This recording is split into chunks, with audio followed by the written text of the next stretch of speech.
Cuando mi hija me dijo por teléfono, mamá, cancelamos tu comida, es el cumpleaños de mi suegra, y eso es más importante para mi futuro, sentí que el suelo se abría bajo mis pies. El auricular casi se me resbala de las manos temblorosas, y una punzada seca me cortó la respiración, convirtiendo el dulce olor a canela de mi cocina en algo amargo. Ella creía que estaba despreciando a una viuda pobre y estorbosa, sin imaginar que en ese mismo instante estaba rechazando a la dueña del imperio millonario que tanto ambicionaba. Antes de continuar con esta historia que te dejará sin aliento, te invito a suscribirte y activar la campana para no perderte ningún relato. Esta narración es una lección brutal sobre el respeto y las consecuencias de la ambición desmedida. Te recomiendo quedarte hasta el último segundo porque el final es justicia pura. Hola, mi nombre es Refugio y tengo 70 años. He pasado mi vida entre el esfuerzo y el silencio en las calles de San Miguel de Allende, Guanajuato. Permíteme contarte cómo convertí mi dolor más profundo en mi mayor fortaleza. Mis manos ya se saben el camino de memoria, aunque a veces los dedos se me traban un poco por el frío de la mañana. Estaba en mi cocina, esa que tú conoces bien, la chiquita, donde apenas cabemos 2 personas moliendo las almendras en el metate. Podría haber usado la licuadora, claro, pero para el almendrado de mis 70 años, quería que todo fuera como antes, como cuando mi esposo vivía y la casa estaba llena de ruido. El olor a canela y piloncillo ya había inundado cada rincón, metiéndose hasta en las cortinas. Es curioso cómo el aroma de la comida puede hacerte viajar en el tiempo, ¿verdad? Cerré los ojos un momento y sentí que volvía a tener 40 años con fuerzas para cargar el mundo entero si hacía falta. Tarareaba despacito una de José Alfredo Jiménez, esa que dice que la vida no vale nada, aunque hoy, fíjate, yo sentía que la vida valía mucho. Me sequé las manos en el delantal y me acerqué al calendario que me regalaron en la carnicería La Esperanza, ese que tiene la foto de un paisaje suizo que ni al caso, pero que me sirve para no perderme en los días. Ahí estaba marcado con un círculo rojo grande, hecho con el marcador que uso para las cuentas cumpleaños 70. Visita Sofía. Lo había remarcado 3 veces durante la semana, como si al ponerle más tinta pudiera asegurar que nada saldría mal. Miré el reloj de la pared. Ya pasaba de las 11. Sofía había quedado de llegar temprano para ayudarme a poner la mesa, o al menos eso me había prometido la última vez que hablamos, aunque su voz sonaba siempre apresurada. Sentí una cosquillita nerviosa en el estómago, de esas que te dan cuando esperas algo con muchas ganas, pero que también traen un poquito de miedo. Decidí marcarle nada más para saber si ya venía en camino o si necesitaba que le encargara algo más a la tienda. El teléfono sonó 1, 2, 3 veces. Casi colgaba pensando que venía manejando, pero entonces contestó. No fue el saludo alegre que yo esperaba. Escuché su voz en un susurro bajita, como si estuviera escondiéndose de alguien o como si le diera vergüenza que la escucharan hablar conmigo. De fondo se oía un tintineo de copas de cristal de esas finas que suenan como campanas y risas de gente que habla sin gritar. Le pregunté si ya venía cerca, tratando de que mi voz sonara normal y no ansiosa. Ella soltó un suspiro largo de esos que significan que uno está haciendo una molestia. Me dijo que ahorita no podía hablar, que estaba ocupada con la gente de la constructora de su suegra. Así me lo soltó sin anestesia.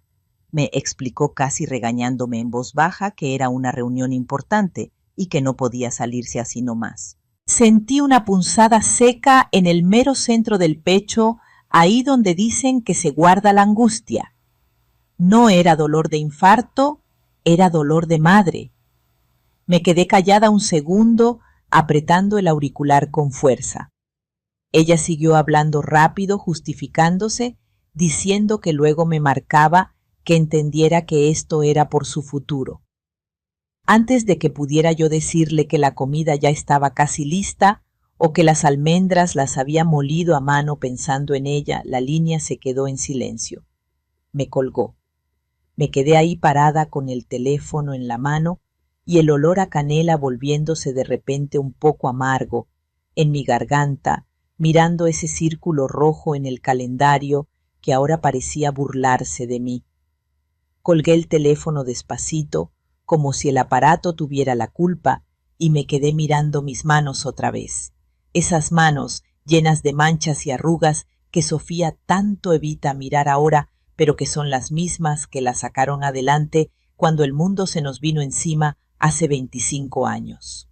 Me acordé de cuando mi esposo se murió y me dejó con una niña chiquita y un montón de deudas. Nadie daba un peso por nosotras. Me tocó tragarme el orgullo y ponerme a lavar ropa ajena y a tallar pisos de rodillas en las casas de la gente rica de Guanajuato, esa misma gente con la que Sofía se muere por convivir ahora. Lo que mi hija no sabe, o quizás nunca quiso ver porque estaba muy ocupada, avergonzándose de que su mamá fuera la sirvienta, es que cada centavo que ganaba lo partía en dos. Una mitad era para que a ella no le faltaran sus libros ni sus uniformes impecables de escuela privada para que nadie la hiciera menos. La otra mitad, fíjate, lo que son las cosas, se iba directito a esa propiedad en el centro que mi marido me heredó. Todo el mundo me decía que la vendiera, que era un jacal viejo cayéndose a pedazos, una pura ruina llena de alacranes. Pero yo sentía que esas piedras tenían alma. Durante años, mientras Sofía pensaba que yo solo gastaba en frijoles y tortillas, yo contrataba albañiles, de a poquito compraba vigas de madera fina y restauraba cada arco y cada muro de cantera en secreto. Esa ruina es ahora la joya más bonita de San Miguel, pero para Sofía yo sigo siendo nomás la viuda pobre que vive al día. La verdad es que la llamada de hoy no me debió sorprender tanto, porque ya me lo había advertido con su actitud cuando vino a verme hace unos días. Todavía siento el frío que entró por la puerta cuando ella llegó. Ni siquiera se sentó bien en la silla, se quedó en la orillita como si tuviera miedo de ensuciarse el vestido de marca.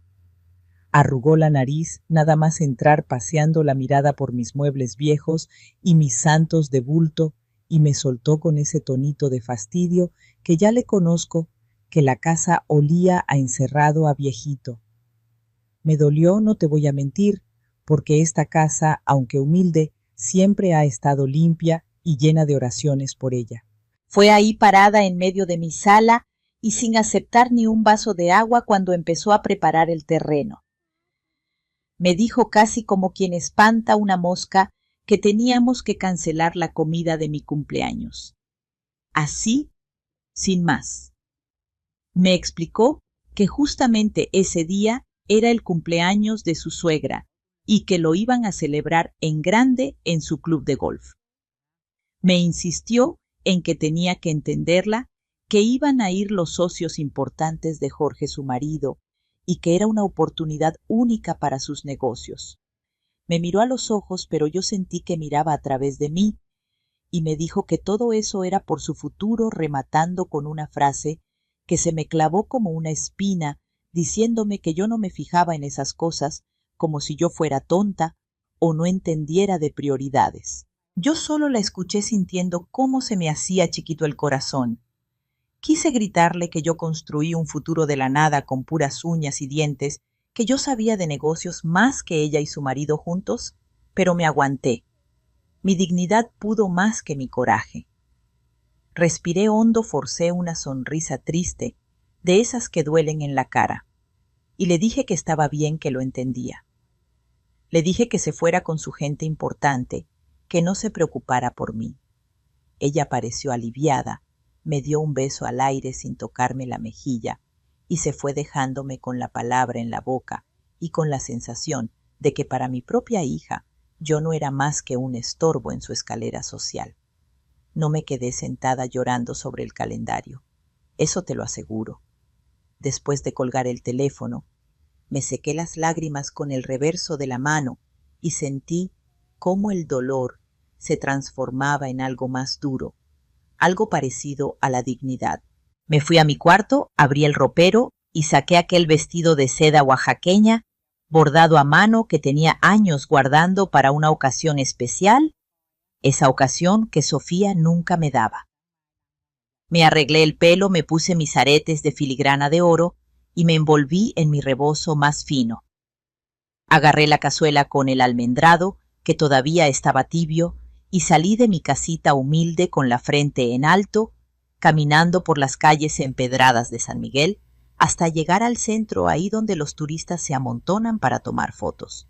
Me detuve frente a la inmensa puerta de madera tallada de la Casona de los Arcángeles. Para todo el mundo ese lugar es el hotel boutique más exclusivo de la ciudad, una joya arquitectónica donde la noche cuesta lo que yo solía ganar en un año limpiando pisos. Para Sofía seguramente era solo otro edificio bonito por el que pasaba de largo sin mirar. Pero para mí cada piedra, cada viga y cada arco representaban 25 años de silencio y sacrificio. Los guardias de seguridad, al verme llegar con mi cazuela, hicieron el ademán de detenerme pensando que iba a vender algo, pero en cuanto el gerente me vio desde el lobby, corrió hacia mí como si hubiera visto a la mismísima Virgen. Don Ricardo, el gerente, me recibió con una reverencia que ya quisiera Sofía para sus suegros. Me saludó con voz fuerte y clara diciéndome «Bienvenida, dueña Refugio», y ordenó de inmediato que prepararan la mesa principal del patio central, esa que está bajo la jacaranda milenaria. No invité a gente de dinero ni a socios importantes. Mandé llamar a las recamareras, a los cocineros, al jardinero que cuida mis rosales como si fueran hijos suyos, y a mis 2 mejores amigas del mercado que venden gorditas. Ahí, entre risas sinceras y brindis con tequila del bueno, servimos el almendrado en la vajilla de talavera azul y blanca, celebrando mis 70 años, como Dios manda, rodeada de gente que me valora por quien soy y no por lo que aparento tener. Lo que yo no sabía, pero que el destino se encargó de acomodar, es que en el hotel estaba hospedado uno de esos muchachos famosos de ahora, un influencer, como les dicen, con millones de seguidores. El joven quedó fascinado al ver a esta anciana vestida de gala celebrando con el personal. Se acercó muy respetuoso, me pidió una foto y la subió a sus redes al instante. Puso algo así como que estaba celebrando con la dueña más elegante y misteriosa de todo San Miguel de Allende, elogiando mi porte y la belleza de mi propiedad. Mientras tanto, me cuentan que en el club de golf, la fiesta de la suegra de Sofía era un aburrimiento total, puro hielo y presunción. Sofía, tratando de quedar bien con las señoras ricas, sacó su teléfono disimuladamente para revisar las redes sociales, buscando escapar del tedio. Y ahí fue cuando lo vio. La foto viral. Yo, su madre, la que ella creía pobre y estorbosa, abrazada por una celebridad en el patio del hotel más lujoso de la región, con un letrero digital que gritaba mi estatus de propietaria. Dicen que Sofía se puso pálida, como si se le hubiera bajado la presión de golpe.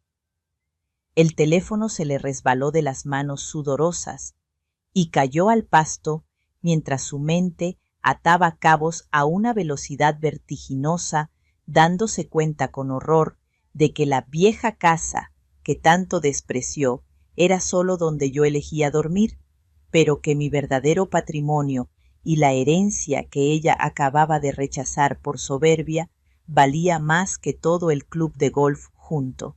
No pasó ni una hora desde que esa foto se hizo viral cuando el portón de madera de la casona retumbó con golpes desesperados.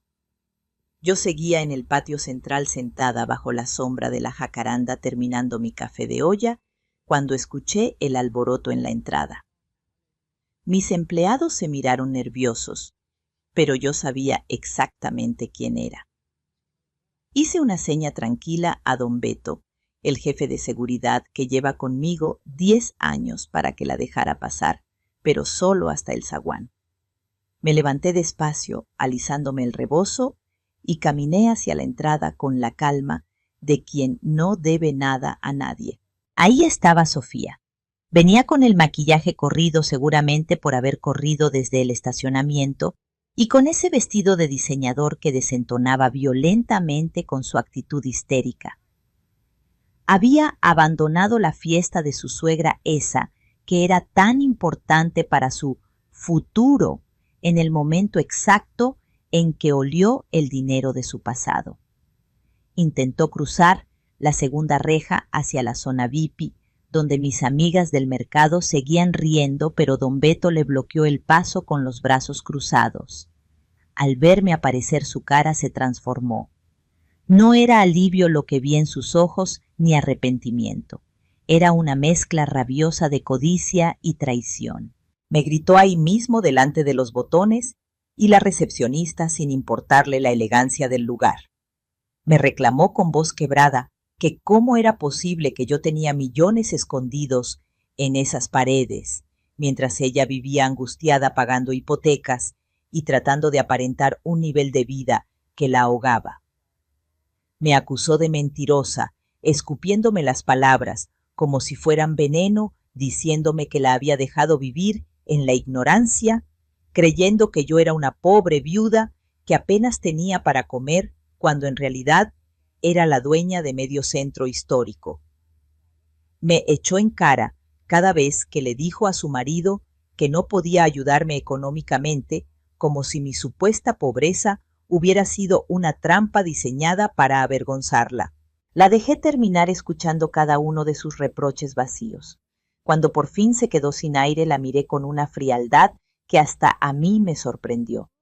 Le dije con voz bajita pero firme que yo nunca le había mentido. Le recordé que ella nunca preguntó.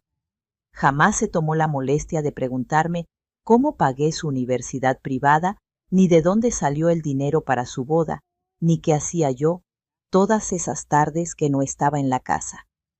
Le dije que ella solo veía lo que quería ver una anciana pobre que le estorbaba en su ascenso social, una imagen que le convenía para sentirse superior. Le dije que había preferido deslumbrarse con el dinero de su suegra, así que ahora podía quedarse con él porque el mío estaba sucio de cal de cemento y de trabajo, cosas que ella despreciaba. Saqué de mi bolso la chequera esa que siempre llevo conmigo para pagar a los proveedores. Sofía se quedó quieta mirando mis manos, con una esperanza patética brillando en sus ojos llorosos. Escribí una cifra con cuidado, rasgué el papel y se lo extendí. Ella lo agarró temblando, pero su expresión se congeló al ver el monto. Era la cantidad exacta, ni un peso más ni un peso menos de lo que ella me había dicho días antes que le costó el regalo para su suegra. Le dije que tomara eso para que nunca se atreviera a decir que su madre no le dio nada en su cumpleaños, y le pedí a don Beto que la acompañara a la salida porque mis invitados reales, los que sí me querían, me estaban esperando para partir el pastel. Ver la espalda de mi hija alejándose por el zaguán con el rímel corrido y el orgullo hecho pedazos fue el dolor más grande de mi vida, más fuerte incluso que cuando enviudé. No hubo reconciliación mágica ni abrazos de telenovela, porque la vida real no es así. Sofía se fue llorando, sí, pero yo sé bien que sus lágrimas eran de rabia por la herencia perdida, no por haber lastimado a su madre. Me quedé parada ahí en la entrada de mi propio palacio, sintiendo un frío que ni el rebozo más fino podía quitarme, rodeada de lujo, pero con un vacío inmenso en el pecho. Pues, mira, tú pensé para mis adentros tanto trabajar para construir un imperio, y al final, lo más importante, se me derrumbó. Regresé al patio central con mis invitados, mis muchachos del hotel y mis comadres del mercado. Me sequé los ojos y les dije con voz fuerte: ándele pues, que el mole no se hizo para verse, se hizo para comerse. Servimos el almendrado, ese mismo que Sofía despreció por irse a comer canapés insípidos al club de golf. Ver a don Beto y a las recamareras repetir plato y limpiar la salsa con la tortilla me devolvió un poco el alma al cuerpo. Comprendí entonces que la familia no siempre es la que lleva tu sangre, sino la que está contigo, cuando hace frío y cuando hace calor, la que valora tu esfuerzo y no solo tu cartera. Esa noche, mientras recogían las mesas, me quedé reflexionando sobre mi culpa en todo esto. Quizás mi error fue querer darle todo lo que yo no tuve, evitarle el sufrimiento del trabajo duro. Y en el proceso crié a una mujer que ama el dinero más que a su propia madre. Esa es mi cruz y tengo que cargarla. Me encomendé al Señor de la columna, pidiéndole perdón si fallé como madre, pero también pidiéndole fuerzas para lo que sigue, porque tengo claro lo que voy a hacer mañana a primera hora. Ya agendé la cita con el notario público. Bendito sea Dios que aquí en Guanajuato existe la libertad testamentaria y no estoy obligada a dejarle mis bienes a quien me desprecia. Voy a cambiar mi testamento para dejar la casona en un fideicomiso para mis nietos cuando crezcan y entiendan el valor del trabajo, o quizás para una fundación. La herencia se gana con amor y respeto, no nada más por llevar el apellido. Subí a la terraza privada esa que tiene la mejor vista de todo San Miguel. La parroquia estaba iluminada, preciosa, recortada contra el cielo oscuro. Me serví un café de olla bien caliente, pero no usé las tazas de porcelana fina que importamos para los huéspedes. Saqué mi taza de barro vieja esa que está despostillada de la orilla, la que me ha acompañado desde que no tenía nada. Le di un sorbo, sintiendo el calor del piloncillo, y por primera vez en mucho tiempo respiré tranquila. Deja que Dios diga qué pasará con Sofía. Yo ya hice lo que pude. Hoy, a mis 70 años, brindo sola pero digna, porque aprendí que la dignidad no tiene precio y que aunque duela, es mejor estar sola en tu verdad que acompañada por el interés. Han pasado 6 meses desde aquel cumpleaños y aunque Sofía ha intentado llamar el portón de la casona, sigue cerrado para su ambición. Cumplí mi palabra al pie de la letra, fui al notario y firmé el fideicomiso. Mi patrimonio será para mis nietos cuando tengan la madurez para valorarlo o para obras de caridad, pero no para alimentar apariencias vacías. Ahora vivo tranquila administrando mi hotel y compartiendo el pan con quienes realmente estuvieron conmigo en las malas. Recuerden esto: la dignidad no tiene precio y el respeto no se hereda por sangre, se gana con lealtad. Mi consejo práctico es que no dejen su futuro al aire. Protejan su esfuerzo hoy mismo haciendo un testamento claro ante notario. Asegúrense de que su legado quede en manos de quien los ama, no de quien solo los cuenta. ¿Ustedes habrían perdonado a Sofía o protegerían su trabajo como yo? Los leo en los comentarios. Refugio 70 años.